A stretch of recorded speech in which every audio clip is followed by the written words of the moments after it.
I have spent a lifetime becoming the family's invisible anchor, the one who carries their burdens quietly, the one who fixes what's broken without ever asking for thanks. Sunday dinners at my father's house, under the watchful eye of Stephen Russell, my stepmother, have become a ritual of silent endurance. I arrive early, often the first, and stay late, cleaning up after the laughter and the clinking glasses fade. I paid the $500 grocery bill just last Sunday, covering everything from the roast beef to the expensive wine, and even the chocolate cake for my nephew's birthday. Yet, while I was discreetly settling the bill, Stephen whispered to a cousin that I was useless and infertile. The words cut deeper than I let on. I am 6 months pregnant, but I haven't told anyone yet. Not Stephen, not my father, not even Mark, my brother. I'm still clutching this secret close because Stephen's judgment is a weight I'm not ready to bear. I watch from the corner of the room as Stephen commands attention with her sharp tongue and colder smile.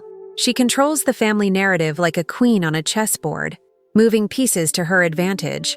I manage the bills, the appointments, the crises no one else wants to handle, but she remains the one who gets credit or blame. My ledger, a meticulous record of every dollar I've spent on this family, rests quietly in my bedroom drawer. It's the silent truth of my sacrifices, a weapon I've never dared to wield. As the evening wears on and the shadows lengthen, I wonder, how long can I keep playing this part, invisible and exploited? How long before I'm no longer the family's secret backbone, but someone they finally see?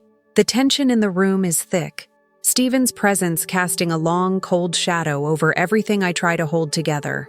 I remember the Christmas of my 12th year, the day the cracks first appeared in what I thought was an unbreakable family bond.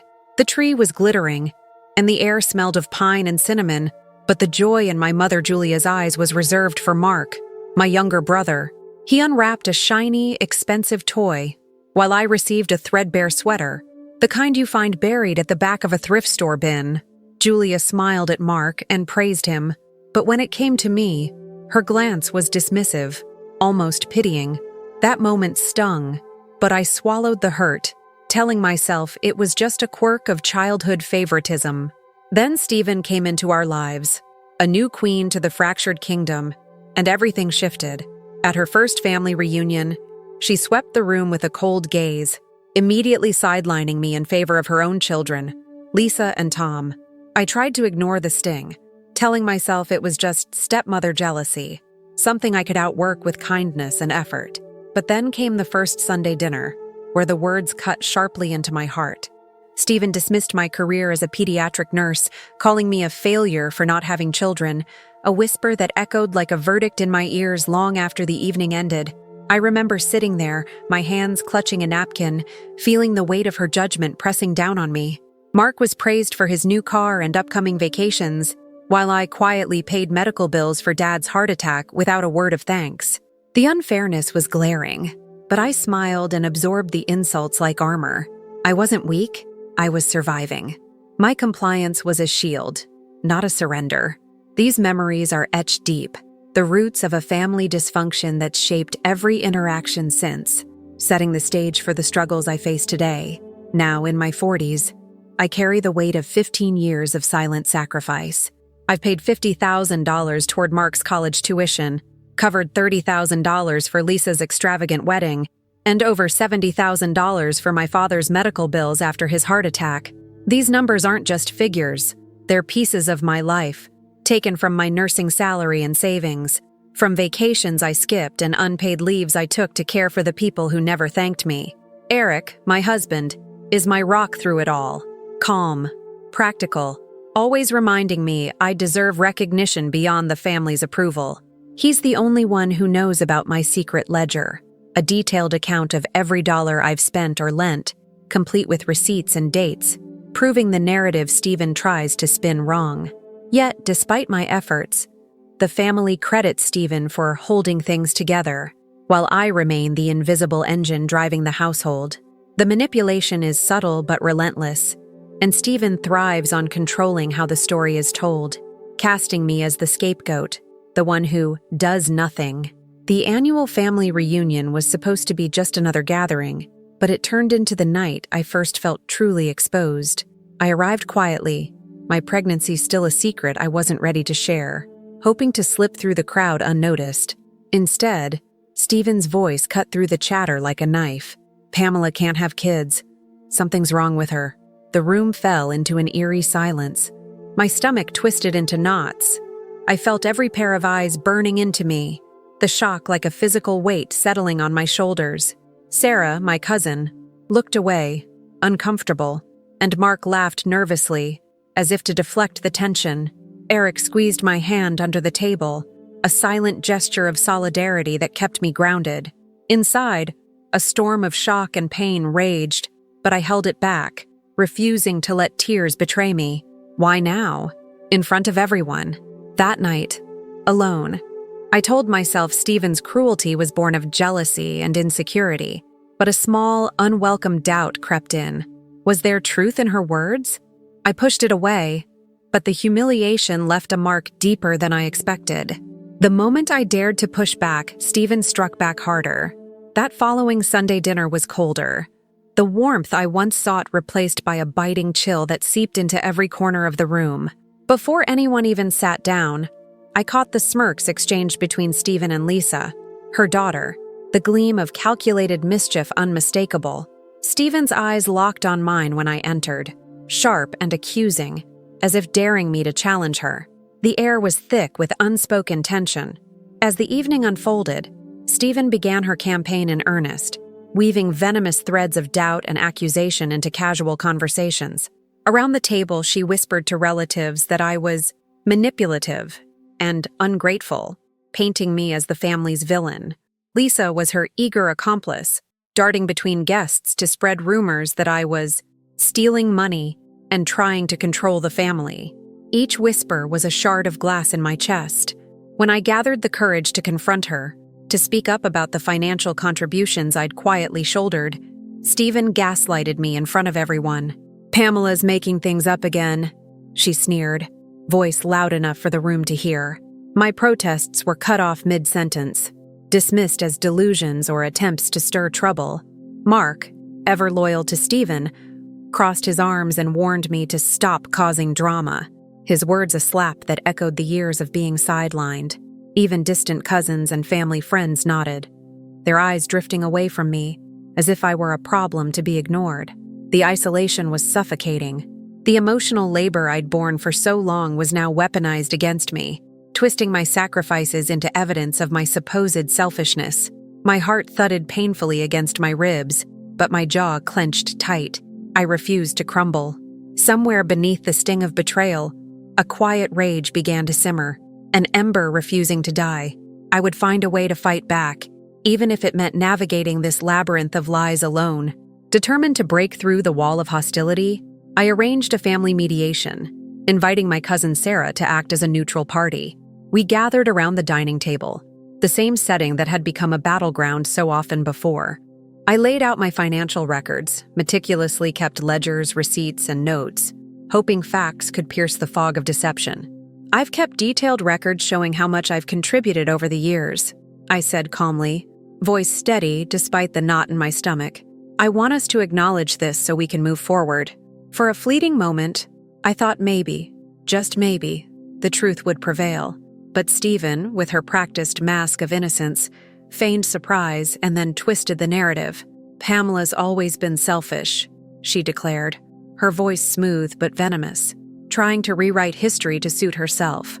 Sarah's face tightened, overwhelmed by the rising tension and Stephen's dominance in the conversation.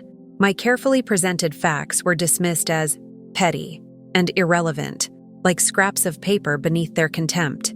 The meeting ended in a haze of frustration and defeat. Instead of closure, I left feeling deeper isolation, the walls around me closing tighter with every word Stephen uttered. Eric's comforting presence at home was a balm, but even his support couldn't erase the heavy ache in my chest. I realized then that peaceful resolution was a mirage while Stephen held the narrative's reins. My anger, once buried beneath obligation and grief, now simmered just beneath my skin, a quiet storm waiting to break. Despite the dismissal and rejection, I clung to that ember of resistance, unwilling to let it burn out. The sting of public humiliation came crashing down harder at Mark's 40th birthday party, a high-profile event filled with business associates and family friends. I had hoped to ease tensions by offering to cover the $5,000 catering bill, a gesture to lighten the family's financial strain. Instead, Stephen seized the moment to dismantle me with chilling precision. Standing amidst the clinking glasses and murmuring guests, she announced loudly, "Pamela only pays when it benefits her image. She's been freeloading for years." The words sliced through the celebratory atmosphere like a blade. I felt eyes darting toward me, whispers trailing in my wake. Some family friends exchanged glances, their expressions shifting subtly, questions bubbling beneath polite smiles. Lisa joined the assault, spreading cruel rumors about my nursing job, insinuating it was unstable and questioning my competence.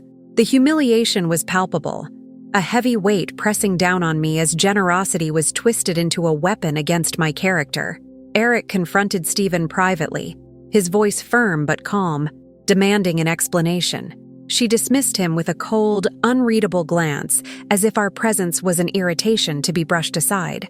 The calculated cruelty was designed to isolate and diminish me, to remind everyone that I was the outsider, the burden. My professional reputation, painstakingly built over years, felt fragile under the weight of their slander.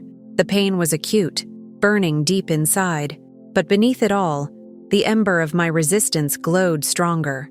I would not be broken by their cruelty. In a final effort to reach some semblance of peace, I penned a heartfelt letter to Stephen, laying bare my needs, a plea for respect, acknowledgement, and a fair role in managing the family finances. Eric stood beside me as I read the letter aloud, each word a fragile olive branch extended in hope. "I want peace and fairness, not conflict," I said, voice steady despite the trembling inside. I offered to collaborate on a family budget and fund, a practical step toward easing the mounting tensions. For a moment, I thought she might listen, might change, but her reply came cold and dismissive, a text that struck like a slap. "You're delusional if you think you're entitled to anything." The words were a clear line crossed, an absolute rejection not just of my request, but of my very humanity. The olive branch I offered was returned burnt. That moment crystallized everything: the futility of playing by her rules, the necessity of finding my own way forward. The ember within me flared to life, fierce and unyielding. The aftermath of my letter was a storm that swept through the family like a ruthless wildfire, leaving me scorched and exposed. Stephen wasted no time rallying relatives and carving a path of blame directly to me. Her words were sharp, accusing me of emotional blackmail and trying to manipulate the family. Even Sarah, who once showed flickers of understanding, retreated, worn down by the endless cycle of drama. At Sunday dinners, the atmosphere thickened with icy silence. Chairs pulled away when I approached, conversations faltering as eyes averted or glazed over. Snide remarks slipped through lips like poison, subtle yet stinging, always so dramatic.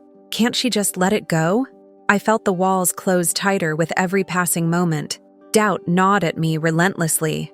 Maybe I am the problem, I whispered to myself in the dark, clutching the empty space beside me where my baby would one day be. The thought was a bitter pill, but beneath the crumbling self-reproach simmered a quiet defiance, a flicker of fire refusing to be snuffed out. Eric was my lifeline, the only constant in a sea of betrayal. His steady presence at home was a refuge where I could release the heavy mask I wore in front of the family. Yet even his support couldn't fully shield me from the loneliness that wrapped around me like a suffocating shroud. The financial exploitation and emotional manipulation had become unbearable. The family I once loved had fractured beyond recognition. I realized the truth I'd long tried to deny. No matter how much I gave, no one was waiting to catch me when I fell.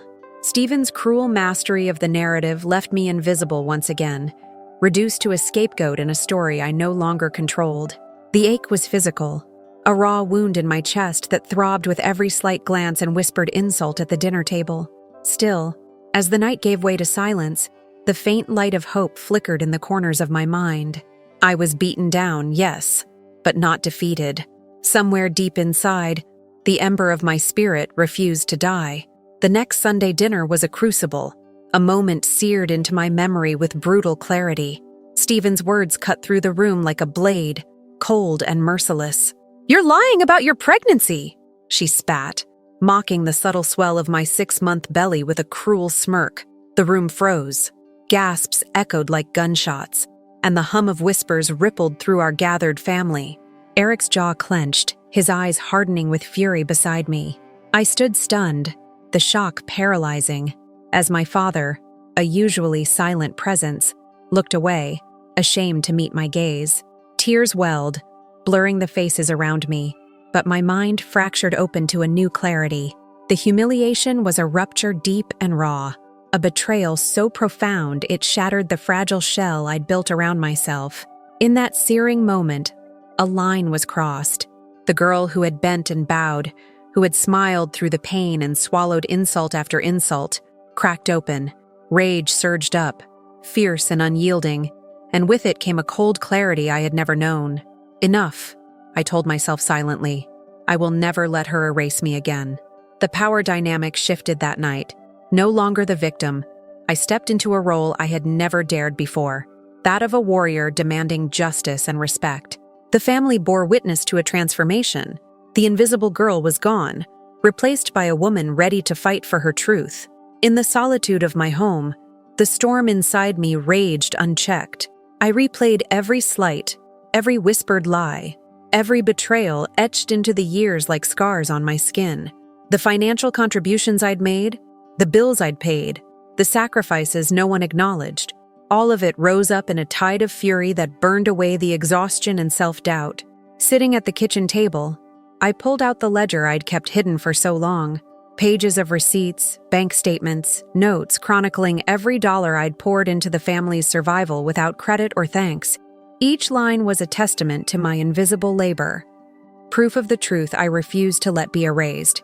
The pain, once numbing, sharpened into fierce clarity. This fight wasn't just about money. It was about respect, about honesty, about reclaiming my dignity and setting boundaries where none had existed. I saw now how Stephen's control thrived on my silence, how she weaponized submission to hold power. The ledger became my armor, the record of my worth, undeniable and real. I looked at Eric, his steady eyes reflecting mine, and said quietly, "I'm done being invisible." The words felt like breaking chains, a promise to myself that I would no longer accept the role they carved out for me. The emotional awakening was raw and powerful, fueling a strategic mind ready to turn helplessness into a calculated force for change. The quiet ember inside me blazed into a fire. Eric and I sat at our kitchen table, the warm glow of the overhead light casting long shadows over the maps and financial documents spread before us. The air was thick with tension and purpose as I laid out what I'd been quietly gathering for years. The receipts, bank statements, every meticulous note proving the truth of my contributions. "It's time for the financial audit," I said, voice steady but fierce. "I have to prove who really carried this family." Eric nodded, the determination in his eyes mirroring my own. "We'll expose the truth calmly and methodically," he assured me. Our plan took shape with deliberate precision. Compile the audit, consult a trusted financial advisor, and prepare a presentation for the family that would leave no room for denial or manipulation. I rejected impulsive revenge. This was about justice, about facts that could not be twisted or dismissed. Eric's unwavering support bolstered my confidence, reinforcing the shift from victim to strategist. I began collecting documents from their hiding places, backing up files digitally, and arranging appointments with professionals to ensure credibility and impact. Each step was measured, controlled, a far cry from the helpless girl who once swallowed insult after insult. The decision to act was a turning point, a declaration that I would no longer be invisible or exploited. As the evening deepened, the weight of years pressed down on me, but beneath it all, a new strength pulsed, a fierce, steady heartbeat, marking the beginning of my comeback. The first step was mapping out how deeply the family leaned on me, how much they truly depended on what I'd been quietly providing all these years. Sitting at the kitchen table late one night, I spread out my piles of receipts, bank statements, and credit card bills like a detective assembling clues. The picture was clearer than I expected. Stephen's name appeared on almost every household bill, but behind the scenes, it was my credit cards footing the charges, from utilities to groceries, with nary a thank you in return. I found payments I'd made for Lisa's car insurance, hidden in plain sight under miscellaneous expenses, and there were funds I'd quietly advanced to Mark's latest business venture, money that had vanished into thin air without a word of acknowledgement. The realization settled over me like a weight. I was the family's secret financial backbone, the one propping up their facades while they dismissed me as the problem. I arranged a meeting with my financial advisor, someone I trusted implicitly, to comb through the tangled web of transactions. Her brows furrowed as she pointed out irregular patterns, large unexplained transfers from my accounts, overdrafts covered without explanation, and accounts where Stephen held the title but had no access. "Stephen's financial house is unstable," she said quietly, her voice heavy with concern. That phrase echoed in my mind, a crack in the armor I hadn't dared to notice before. I held the keys to accounts nobody else had access to, the unacknowledged power that came from years of unpaid labor. My hands trembled as I realized this wasn't just about proving my contributions anymore. It was about exposing Stephen's fragile grip on the family's finances. The rest of the family remained blissfully ignorant, blind to the reliance they had on me. This knowledge felt like a secret weapon, sharpening my resolve. For the first time, I sensed the scales tilting, not from brute force, but from the quiet accumulation of truth. I took a moment to breathe, the hum of the night wrapping around me like a cocoon. The air smelled faintly of the cool spring rain outside, but the storm inside me was gathering force. Every line of the ledger was a testament to my sacrifice, every transaction a silent scream for recognition. I thought of Stephen's smug smile, her dismissive laughter at family dinners, and the way she wielded her favoritism like a weapon. But beneath her confidence lay a vulnerability she never suspected I'd uncover. This wasn't just a gamble. It was carefully calculated. I knew I had to be patient, blending into the background while I prepared my next move. The time for quiet endurance was ending. The family's dependence on me was their Achilles heel, and I was ready to expose it in full. The ember that had flickered for so long inside me now roared into a steady flame, fueling a strategy that would change everything. Despite the weight of what I'd uncovered, I wore my usual mask at the next Sunday dinner, greeting everyone with a polite smile that hid the storm beneath. The familiar clatter of plates, the murmur of conversations, the faint scent of Stephen's lavender perfume, all felt like a stage set for a play I was about to rewrite. I listened as Stephen complained about bills and expenses, oblivious to the fact I was the one keeping the house running financially. Mark prattled on about his latest business idea, unaware that the funds he bragged about came from my hidden payments. I caught Lisa's gaze, bright with spoiled entitlement, and returned it with calm indifference. Beneath the surface, I was quietly gathering evidence, securing documents, and changing passwords on shared accounts without fanfare. I created a secure digital folder, encrypted and backed up, where every receipt and bank statement lived safely out of Stephen's reach. Eric helped me navigate the legal side, consulting a lawyer to understand my rights about shared funds and future inheritance. The lawyer's words were clear. I was entitled to transparency, and more importantly, to set boundaries around my contributions. My outward calm was a carefully crafted shield. I answered Stephen's barbs with measured politeness, nodding without giving ground. At family gatherings, I played the part of the composed daughter, while inside, my mind raced through every possible scenario. I discreetly reached out to relatives who had witnessed my sacrifices, but remained silent, gently encouraging them to speak up when the time was right. Their quiet support was a balm to my bruised spirit. I noticed subtle changes in Stephen, tiny cracks in her facade. Her smiles sometimes faltered. Her eyes darted nervously when I mentioned bills or budgets, but she said nothing. The tension simmered beneath the surface, invisible to everyone but me. Every polite nod and forced laugh was a step closer to the reckoning I was preparing. I was still the invisible backbone, but the foundation beneath her feet was cracking. The silence was my ally. I was readying the storm, and none of them suspected the scale of what was coming. One afternoon, as I sat across from my financial advisor, my eyes scanning line after line of bank statements. The ground shifted beneath me. There it was, a staggering $250,000 debt buried deep in Stephen's accounts, linked to failed business ventures and unpaid loans I'd never heard a whisper about. The numbers were stark, a hidden mountain of liabilities that explained the recent tightening of Stephen's grip and the unexplained withdrawals from accounts I controlled. My breath caught in my throat. This wasn't just mismanagement. It was a secret that could unravel everything. Suddenly, her coldness toward me made sense, a calculated smokescreen designed to keep attention away from her crumbling empire. I leaned closer to my advisor, voice barely a whisper. "This changes everything." She nodded, her eyes grim. "If this comes out publicly, Stephen could lose everything." The weight of that truth hit me hard, but beneath it was a fierce surge of hope. This revelation wasn't just ammunition, it was a game changer. I called Eric that evening, urgency threading my voice as I shared the discovery. "She's on the brink," I whispered, my hands trembling despite my attempt to stay calm. Eric's silence on the other end was thick with disbelief and concern. We talked strategy, weighing when and how to reveal the debt alongside the audit. Timing was everything. Revealing Stephen's hypocrisy would not only expose the financial lies, but would fracture the family's loyalties, forcing them to confront uncomfortable truths. The stakes had risen exponentially. This wasn't just about me anymore. It was about the survival of the entire family's legacy. The ember inside me now blazed into a wildfire. I knew the path ahead was fraught with danger, but also that I held the cards. The next moves had to be precise, surgical strikes that would shatter the illusions Stephen had so carefully crafted. Execution began with quiet precision. I started by canceling the automatic payments I'd been making on Stephen's behalf.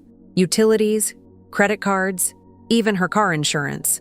At first, she was oblivious, brushing off the missed payments as technical errors or bank mishaps. But as the bills piled up and service cutoffs loomed, confusion turned to frustration. I refused to answer her frantic calls or engage with her veiled threats. Eric helped me draft a calm, clear letter addressed to the family, outlining the suspension of financial support until transparency was established. The letter wasn't accusatory. It was firm, a boundary set in stone. I sent copies to key family members, ensuring the message spread without fanfare. The late payments and missing support sparked whispers at family gatherings. Mark complained about sudden cash shortages, Lisa's spoiled impatience grew, and Stephen's carefully maintained composure began to fray. She scrambled to cover expenses, making desperate calls and cutting corners, but she didn't connect the dots. At least not yet. To everyone else, I was still the dutiful daughter, the family's patient caretaker. Yet beneath that facade, my controlled withdrawal was a silent earthquake, shaking Stephen's world to its core. The tension at the next Sunday dinner was palpable, though no one spoke openly about the financial tremors. Stephen's eyes flickered with unease when bills were mentioned, but she masked it with thin smiles and clipped remarks. Mark's usual arrogance was tinged with nervous energy, and Lisa's sharp tongue bit a little too hard. I sat quietly, absorbing every nuance, every glance, every whispered conversation. The family was starting to notice the cracks, but none dared name them aloud. I remained composed, refusing to be baited into petty quarrels or dramatic confrontations. This was my game now, slow, deliberate, and unyielding. The first moves had been made, and though the consequences were only beginning to ripple through the family, I felt the tide turning. The invisible girl was no longer silent, and the power she wielded was undeniable. The Sunday afternoon sun filtered softly through the dining room curtains, casting a warm glow on the polished oak table where the family had gathered once more. But this time, the air carried a charge beneath the ordinary clatter of silverware and muted chatter. I had asked for a family meeting. No casual get-together, no polite distractions. Mark, Lisa, Dad, and Stephen were all there, the usual suspects of my invisible battlefield. I sat at the head of the table, a place I'd rarely dared claim before, my hand steady as I laid the thick stack of documents in front of me. Spreadsheets, receipts, bank statements, years of quiet labor made visible. For years, I began, voice calm but resolute, I've quietly carried this family financially and emotionally. Here is the proof. The words cut through the room's hum like a blade. Eyes widened. Murmurs fluttered like startled birds. I watched as each person leaned in, drawn by the undeniable gravity of the evidence I'd gathered. Then, I dropped the real bombshell. Stephen has been hiding a $250,000 debt, I said, my gaze locking on her pale face as color drained away. This secret debt has jeopardized the family's stability and explains the financial chaos you've all witnessed. The silence that followed was thick, pregnant with shock and disbelief. Stephen's usual mask cracked, revealing a flicker of panic beneath her composure. I pressed on, voice steady. This ends now. No more lies. No more exploitation. I demand transparency and respect. The family, once spectators to Stephen's dominance and my silence, now witnessed a reversal so stark it was almost surreal. The girl who had been ignored, dismissed, and humiliated stood tall and unyielding, her dignity reclaimed in full view. The champagne moment I'd dreamed of, the public reckoning, had arrived, and with it, a new power that no one in that room could deny. The fallout from that Sunday dinner was immediate and relentless. Stephen's world, once so carefully constructed, began to unravel like a fragile tapestry caught in a storm. Relatives who had turned blind eyes confronted her quietly yet firmly, their voices laced with disbelief and disappointment. Mark's once unquestioning loyalty wavered, the golden child caught in a web of confusion and betrayal, while Lisa's usual arrogance faltered as whispers spread through the family like wildfire. Desperation crept into Stephen's tone when she reached out to me, her voice a mixture of false apologies and desperate pleas for a private meeting. She tried to wrap me in honeyed words, promising change and fairness, her manipulation tactics thin and transparent. But I was no longer the girl who swallowed pain to keep the peace. I listened, yes, but my boundaries were ironclad. I refused to be drawn back into her web, knowing that real change required more than words. The family's fracture deepened, trust in Stephen eroded, and her social standing diminished under the weight of her own secrets. Meanwhile, the atmosphere in the family shifted palpably.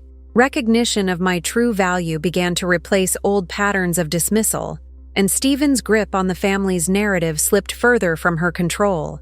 Stephen's final attempts to claw back her power were as frantic as they were transparent. She unleashed flying monkeys.